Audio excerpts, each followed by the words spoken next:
प्रत्यावर्ती धारा को अंग्रेजी में क्या कहते हैं? Alternating current. ठीक, तो अल्टरनेटिंग करंट के सवाल चल रहे हैं ये। सबसे पहले देखो इसमें आर बराबर कितना है? 500, क्यों प्रतिरोध दिया है ना, एवं 0.5 हेनरी के 100 प्रेरकत्व। यल बराबर 0.5 हेनरी। हेनरी किसका मात्रक होता है? किसका मात्रक होता है? स्वप्रेरकत्व का। तो उसके बाद में संधारित्र भी दिया है, वो है 1 माइक्रोफैरड का। ठीक है, 1 माइक्रोफैरड। बताओ इसको चेंज करें, माइक्रो को चेंज करें? करेंगे चेंज, क्योंकि हमें यमकेश पद्धति बनानी है। ठीक है, तो यहाँ पर 1 × 10⁻⁻6 फैरड। ज्यादातर चेंज कब नहीं करते हैं? जब तुल्य धारिता निकालनी होती है। सारे संधारित्र माइक्रोफैरड में अगर हो तो नहीं करेंगे चेंज, तो उसमें तुल्य धारिता भी माइक्रोफैरड में निकलेगी। फिर क्या कह रहा है? समीकरण दिया गया है, बी बराबर 10 sin 2000 पाई टी। ठीक, इसको समीकरण 1 मान लेते हैं। इसकी सबसे पहले तुलना ही कर लो। समीकरण 1 की तुलना, b बराबर b0 sin ओमेगा टी से। ठीक है, अब देखो b0 की जगह पर क्या है? 10 है, और ओमेगा की जगह पर क्या है? 2000 पाई। ठीक है, पाई भी साथ में लेंगे, यह है। नहीं, टी तो कैंसिल हो गया, क्यों? यहाँ इसमें भी टी है, इसमें भी तुलना करते हैं, सिर्फ देखो उसमें तुलना करना सिखाए। जैसे b बराबर 10 sin 2000 पाई टी है। अब हम यहाँ पर देखते हैं कि 10 की जगह पर क्या है? b0 है, तो b0 बराबर क्या हो जाएगा? 10 हो जाएगा। अब देखो साइन यहाँ पर, साइन यहाँ पर, अब यहाँ पर ओमेगा देखते हैं, तो ओमेगा की जगह पर ओमेगा टी है, तो टी की जगह पर तो टी है ही, लेकिन ओमेगा की जगह पर है 2000 पाई।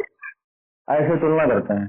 ठीक, फिर उसके बाद में क्या निकलवा रहा है कि परिपथ की धारा, और सबसे पहले परिपथ की धारा निकलवा रहा है।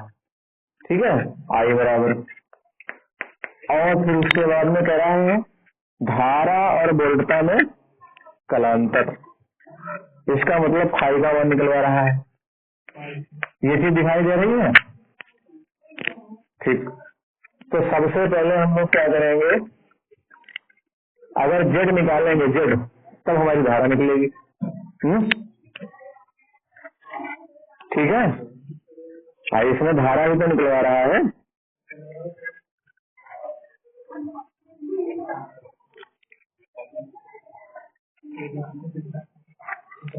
और संकेत दिया रखा है, तो निकालने की जरूरत नहीं पड़ेगी फिर है? चलो ऐसा करें, सबसे पहले छोटे मोटे पॉइंट निकाल लें, क्यों हमको एक्सएल भी चाहिए। ठीक है, तो एक्सएल बराबर क्या होता है? Omega L. ओमेगा का मान कितना है? 2000 पाई। देखो ऐसा तुम लोग सुनो, जैसे कोई चीज अगर निकालनी ही नहीं होती है तब भी हम उसको निकालते हैं। जैसे एक्सल नहीं निकलवा रहा है, एग्जाम्पल वो दिमाग में पहले आया था। जैसे एग्जाम्पल मान लो तुमको कोई चीज तैयार करनी है, अब बताओ किसका एग्जाम्पल है? बताओ किस चीज का एग्जाम्पल है?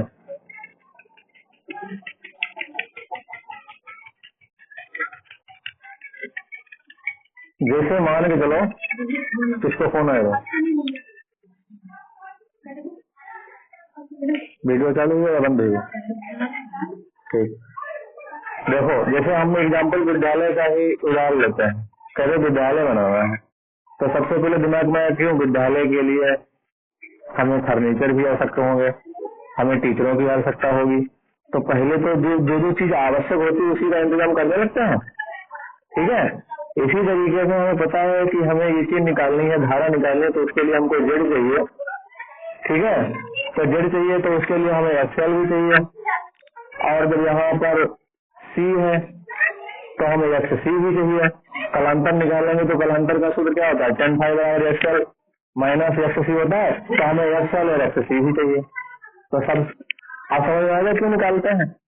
कभी कभी बच्चे के दिमाग में आता होगा कि ये क्यों निकालते हैं, ये तो निकलवाया नहीं गया है, शायद आता होगा कि नहीं आता है, तो इसीलिए निकालते हैं।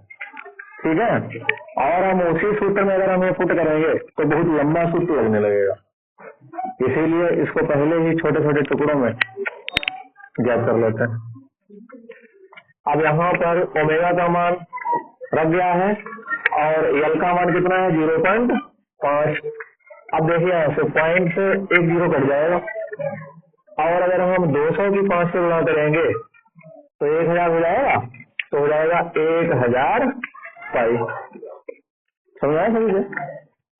अच्छा, इसी तरीके से हम एक्स सी का मान निकाल लेते हैं। तो एक्स सी बराबर क्या हो जाएगा, 1/ओमेगा सी। ठीक है, 1/ओमेगा सी। तुम लोग डिस्टर्ब ना करो, अभी चालू हुई, डिस्टर्ब ना करो भाई। अब देखो यहाँ पर 1/ओमेगा का मान दिया गया है 2000 पाई। ठीक है, 2000 पाई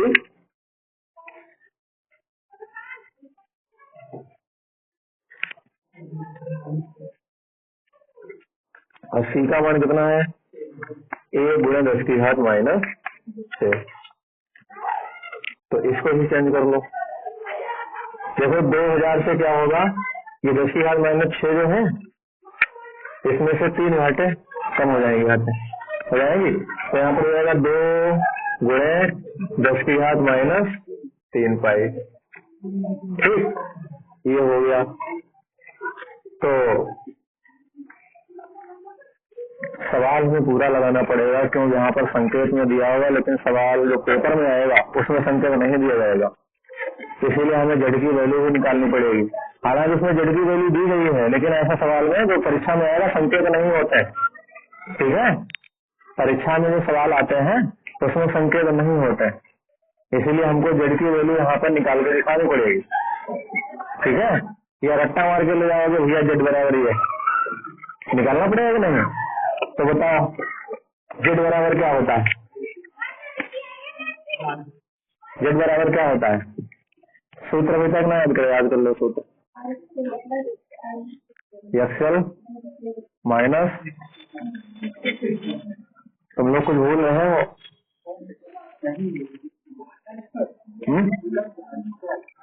अंडर रूट भूल रहे हो, हाँ, under root r² plus x l minus x c का whole square.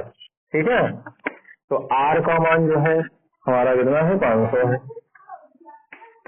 Square plus XL का मान कितना है अभी निकाला है 1000 पाई।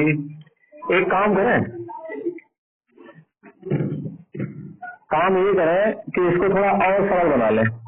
जैसे 1000 है तो यहाँ पर 1000 की गुणा 3.14 से कर दें, है नहीं, तो यहाँ पर जो 1000 जो है ये क्या करेंगे, इस पॉइंट को हटा देंगे, और अभी 1 0 और बचा है तो 3140 लिख सकते हैं, लिख सकते हैं कि नहीं। ठीक है, और ऐसे यहाँ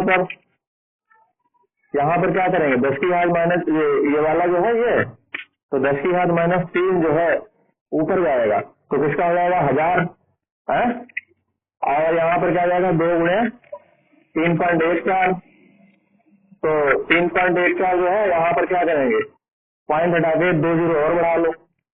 ठीक है, तो यहाँ पर इकाई, दहाई, सैकड़ा, हजार, 10,000, लाख, 1 लाख को 314 दूनी 628 से डिवाइड कर दो। ठीक है, 628 से डिवाइड कर दो, तो यहाँ पर जो है ये इसका जो घटाना है वो सरल बन जाएगा।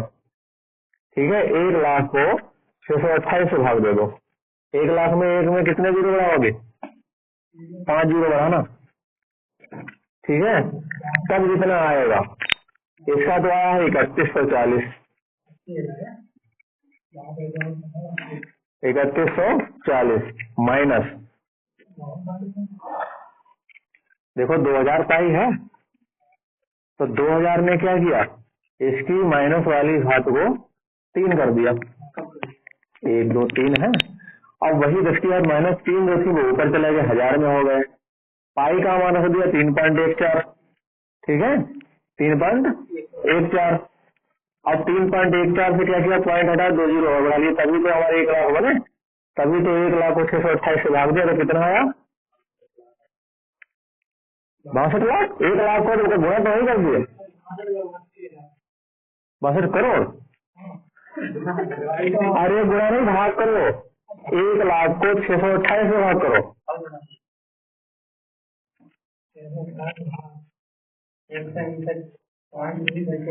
159 2 3 मान लो, ठीक है। तो यहाँ पर कतई बिल्कुल सेम सही है। देखो जरा, इन्होंने 1 में 5 जीरो लगाए, ठीक, तब सही है। अब यहाँ पर क्या करो, 159 है, .2 है, 2 3 है, इसको ऐसा करो 160 बना सकते हैं कि नहीं, बाकी सब हटा दो, पॉइंट इधर से, और फिर स्क्वायर। हम एक बार चेक कर लें तुम्हारा लाओ, जैसे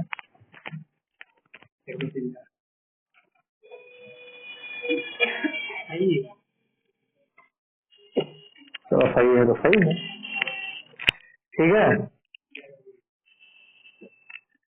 और इसमें भी देखो ये 1000 पाई, देखो 200 को अगर हम 5 से गुणा करेंगे तो 1000 तो आएगा, और पाई जब 1000 पाई है तो यहाँ पर 3.14 तो 3140 ही तो रहेगा, ठीक। अब ऐसा करो, 3140 से 160 माइनस करो, या बताओ 159 ही रखो, ठीक है, कतई बिल्कुल फिट आंसर चाहते हो तो 159 ही रखो, क्यों, .2 है। हमने क्या तुम लोगों को बताया था, ये चीज भी सीख लो, ऐसे समझो जितना बेसिक है उससे कम से कम 20% को हम ऐसे देते हैं तुम लोगों को वीडियो में, देते हैं कि नहीं। यहाँ पर देखो ध्यान से, जैसे 159.23 है, तो हमने कभी तुम लोगों को बताया था, अगर संख्या 5 से ऊपर है तो हम इधर 1 ऐड कर देते हैं, लेकिन ये तो 5 से कम है तो मत ऐड करो। तो 3140 में से 159 हटाया, कितना आया है, 2981 आया। अब यहाँ पर ये बताइए 500 का भर करें कितना आ जाएगा, 25 और 4 जीरो, क्यों हमने क्या बताया था, जीरो को भी डबल हो जाता है वर्ग में। देखो ध्यान से अगर सुनोगे मैं सही बता रहा हूँ, बिल्कुल गणना गलत नहीं हुई तुम लोगों की। यहाँ पर देखो 5 का वर्ग तो 25 होगा ही, और जो डबल जीरो है तो अगर इसका जब हम स्क्वायर करेंगे तो इसकी यहाँ पर 4 जीरो हो जाएंगे, ठीक है, समझ आया। और प्लस यहाँ पर जो है कितना आया था, 2981 का वर्ग भी करेंगे हम, ठीक है, 2981 का भी वर्ग करेंगे। अब देखिए यहाँ पर 25 गुणे 10 की घात 4 कर सकते हैं, ठीक, और प्लस 2981 का कितना आया, जल्दी बताओ। हाँ, संकेत में इसीलिए दिया क्योंकि उन्हें पता था बहुत टाइम लगेगा। देखो वर्ग और वर्गमूल जो है निकालने के लिए इसमें बोर्ड में जगह नहीं बचेगी, इसीलिए अलग से निकालना पड़ता है? देखो 2981 की 2981 से ही गुणा करेंगे, ठीक है, तो यहाँ पर आ जाएगा इसका इतना, ठीक है। अब यहाँ पर देखो होशियारी से काम लो, इसमें कितने जीरो हैं, 4 हैं, 10 की 4 हैं, तो इसमें भी 1 2 3 4 पॉइंट यहाँ पे लगा हुआ, ठीक है। तो यहाँ पर क्या करेंगे, 888 और 0.6 है, यहाँ पर 889 कर लो, सही रहेगा। और गुणे कितना कर दो, 10 की घात 4। हमने क्यों किया पता है, इसलिए क्या क्योंकि 10 की घात 4 10 की घात 4 हो जाएंगे कॉमन में, और इनको जोड़ लेते हैं, 5 और 9 14, ठीक है। 8 और 2 10, 10 एक 11, ठीक है। 10 एक 11, 11 में हासिल 1 और 8 एक 9, 914 गुणे 10 की घात 4। ये तो कॉमन में हो जाएगा। देखो इसमें भी इसमें भी समझ आया सभी को, किसी और ना समझ में बता देना हमें, ठीक है। अब इस 914 का जो है हम वर्गमूल लेंगे, ठीक है। 914 का वर्गमूल लेंगे और उसके बाद में 10 की घात 4 का वर्गमूल कितना आएगा। अब तो सीख गए तुम लोग, 10 की घात 4 का वर्गमूल कितना आएगा, लाख खोलो इसके, कितना आएगा 10 की घात 2। Very good. अब यहाँ पर 914 का वर्गमूल निकाल लेते हैं, ठीक है। 914 तो 30.23, 30.23 और गुणे 10 की घात 2, ठीक है। जेड का मान इतना आया, ठीक है। आगे 30.23 ये सब मतलब और आ रहा है 30.222.64, तो उन्हें आगे की संख्या नहीं लिखी है। ये देखो आगे की संख्या ये है, ये संख्या है इसके आगे की 30.22, बोल देना जरा, उसमें संकेत में लिखा होगा 30.22 पॉइंट कितना है 64। और तब यहाँ पर क्या होगा पता है, तब यहाँ पर जो है ये 10 की घात 2 हट जाएगा। क्यों हटेगा, क्योंकि हम कितनी बार पॉइंट हमने निकाला, देखो 1 2 है, समझ में आ रहा है कि नहीं। तो ये हमारा आया है जेड का मान, संकेत में दिया है लेकिन फिर भी निकालना सीखो, ठीक। ये जेड का मान आ गया। अब यहाँ पर हम लोग क्या करेंगे, हम कलांतर का सूत्र लगाएंगे।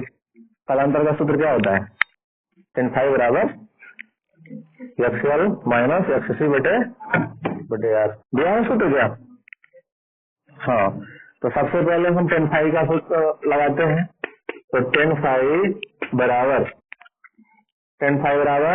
एक्सएल माइनस एक्ससी बटे आर। अब बताइए एक्सएल कितना,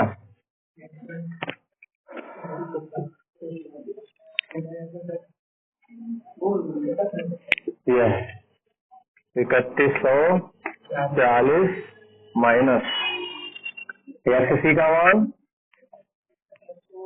159.23, 159.23 और बेटे आर का मान 500, ठीक है। अब यहाँ पर 3140 से देखो कुछ चीजें ऐसी भी तुम्हारे सवाल में आएंगी जिनको हम पहले बता चुके थे। ये देखो 3140 में से जब 159 घटाया तो 2981 बचे थे, इसको देखो एक चीज भूल गए थे, अंडर रूट। इसीलिए सवाल को हमेशा एकाग्र रूप से लगाना चाहिए। तुम लोग तो एकाग्र हो जाओगे क्यों, तुम लोगों को खाली सवाल तो लगाना है और समझाने के लिए दिमाग हो जाए, तो कोई चीज अगर छूट जाए तो बता दिया करो, समझाया। अब यहाँ पर इसमें से घटाया था कितना आया था 2981, तो 2981 बटे 500, इसको भाग करेंगे। देखो पहले 5 से भाग कर लो, इसको सबसे ज्यादा तरीका 5 से भाग करो और जो डबल जीरो आएंगे उससे पॉइंट हटा दें, पॉइंट मतलब लगा देंगे इसमें। तो 5 25 हासिल, 5 25 कितने बचे, 4 बचे।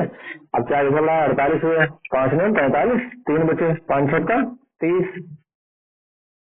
तो 31 हुए थे और फिर पॉइंट लगाया और 31 एक बचा था तो 5 में 10, तो 596.20 लमसम ऐसे आएगा, ठीक है। और ये जीरो क्या करेंगे, ये जीरो जो है 0.12 यहाँ पर बढ़ा देंगे, हो गया लो भाग, ठीक है। तो यहाँ पर जब 5 बराबर निकालेंगे तो 5 बराबर क्या होगा, 10 इनवर्स माइनस कितना आंसर आता है 5.9 से और भी संख्या है, तो यहाँ तक दो ही संख्या रख देते हैं, तो ये हमारा कलांतर आ गया है। अब हमसे क्या निकलवा रहा है? धारा। और धारा किसकी निकलवा रहा है? ध्यान दो, धारा परिपथ की धारा, और धारा में बोलता है कलांतर, कलांतर निकला है, धारा रह गया है। तो जो परिपथ में जो धारा बहेगी, तो क्या करेंगे? सूत्र कौन सा लगाते हैं? B0/Z लगाते हैं। तो यहाँ पर क्या हो जाएगा? जगह तो अच्छा, इतना काम तुम लोग कर लोगे? बताओ, यहाँ पर जैसे हमें I0 अगर निकालना है तो B0/Z, तो यहाँ पर B0 का मान देखो ये रखा है 10, और फिर Z उसके बटे में कर देना। जैसे मान लीजिए B0 का मान कितना है? 10 है, और Z का मान अभी कितना निकाला? 30.64। जरा इसको भाग करना, 10 को 3022.64 से भाग करो, 10 को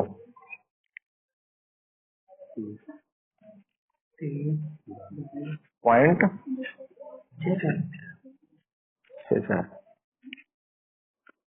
0.0033, 0.0033, 0.0033। अब देखो यहाँ पर पॉइंट अगर हम यहाँ पे लगाएंगे, ठीक है, 3.3 अगर करेंगे तो हो जाएगा मिली एम्पियर।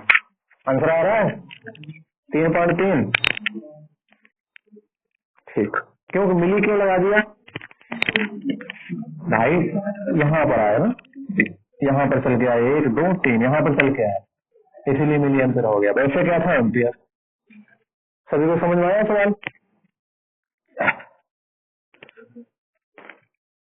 एक बार और इसको देख लोगे और ज्यादा समझ में आ जाएगा।